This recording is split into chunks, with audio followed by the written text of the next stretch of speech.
Hey, I'm Suzanna Lanier, actor and acting coach for over 25 years. I'm Jess Greenberg, casting director for over 10 years. We're here to help you navigate this crazy, creative, and sometimes chaotic journey into the film and television world. We share our insights as to what works. And invite some pretty spectacular guests to share more ideas to move you on your journey. So without further ado, let's get into the show. Hey, everybody. So today we're going to be talking about how to build an acting community and the importance of having an acting community around you, because sometimes this job can feel quite challenging and having community can really help. So, Jess, what do you think of building an acting community and networking and all that fun stuff? Yeah, I think it is the most important. I think it's, and even for myself, coming from also the gig community. Yeah, you're a gigger. Networking. Sure. Yeah, such a gigger.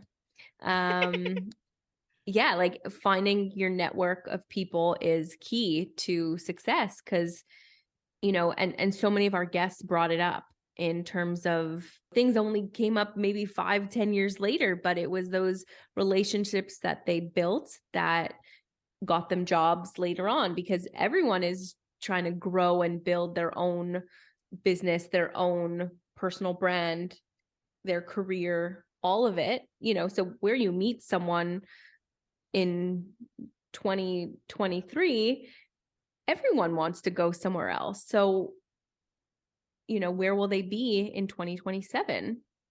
Absolutely. You want to start building that now.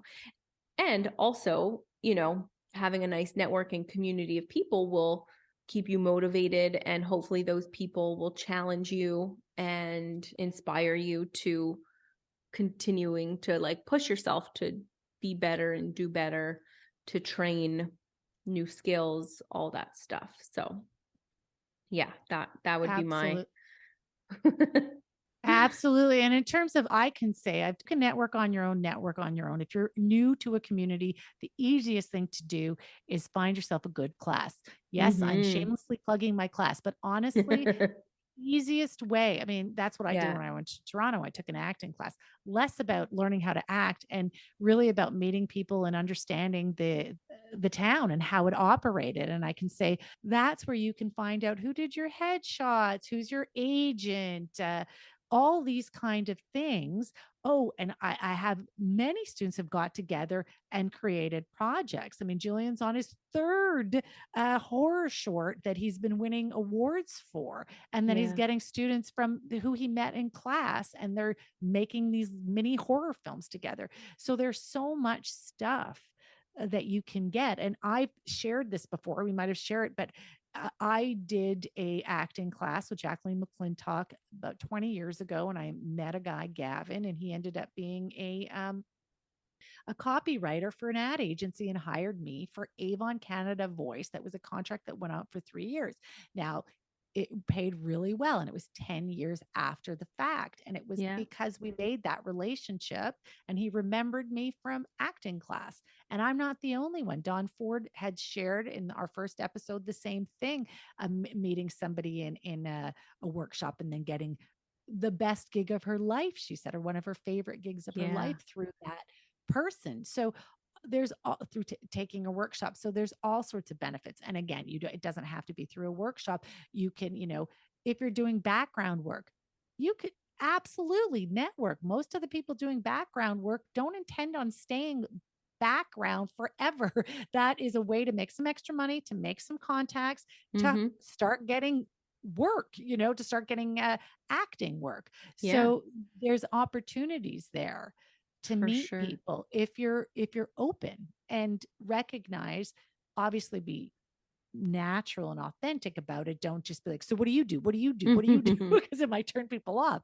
But talk to people, make friends, build that community. And classes is, I think, the easiest way, but there are ACTRA mixers. There's background work is a great way to do it. There's fringe theater. If you're not part of the play, I've had a lot of students who have volunteered at the fringe, selling tickets and all that kind of stuff, volunteering at theaters. There's so many areas where you can meet like-minded people, and Yeah. then you can use each other as resources to do projects together. And also, sometimes you're just depressed and you need to hear that they're also depressed. And you just feel better. All of a sudden, you feel a little better. Yeah. Yeah. Because sometimes Yeah. it's hard.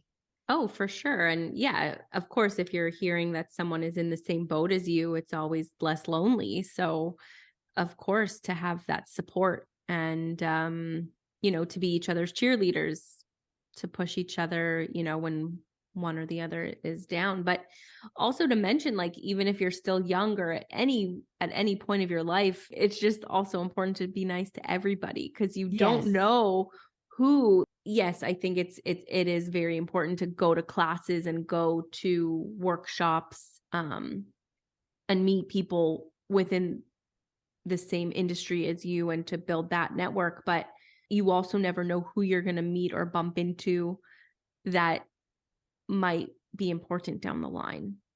Down the line. And even if they're not important, being nice just makes you feel better. Yeah, of course. Being nice.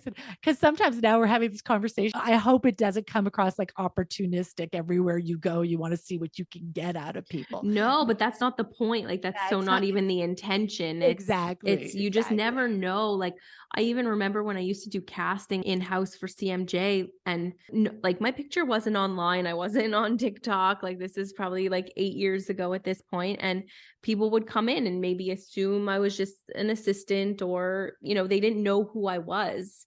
And which is fine, but I remember people could treat you differently if they Absolutely. know what position you're in. And I always said, treat everyone the same because Which nicely, don't treat everybody badly. Yeah, the same. exactly, because Yeah, the assistant could go on to be the producer. Or the absolutely. person you think is the assistant is actually the casting director.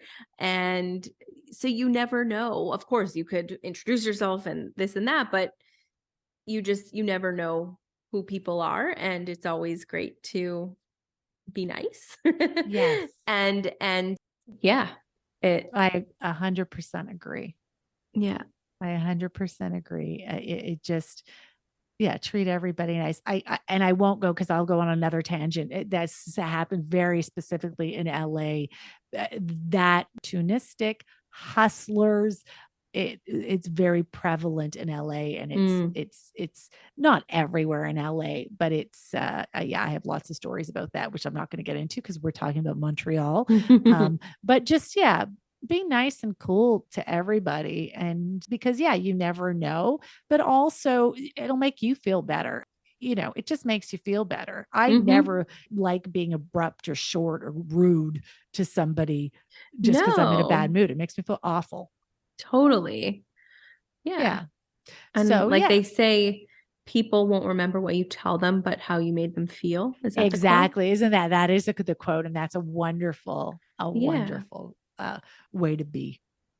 Awesome. So exactly. I think we can wrap it up on that note. So Yeah. get out there, get to know your community, Build a network of people, build a like-minded network, yeah, people. like-minded people to motivate each other to help you when you're down and motivate each other to get to the next level.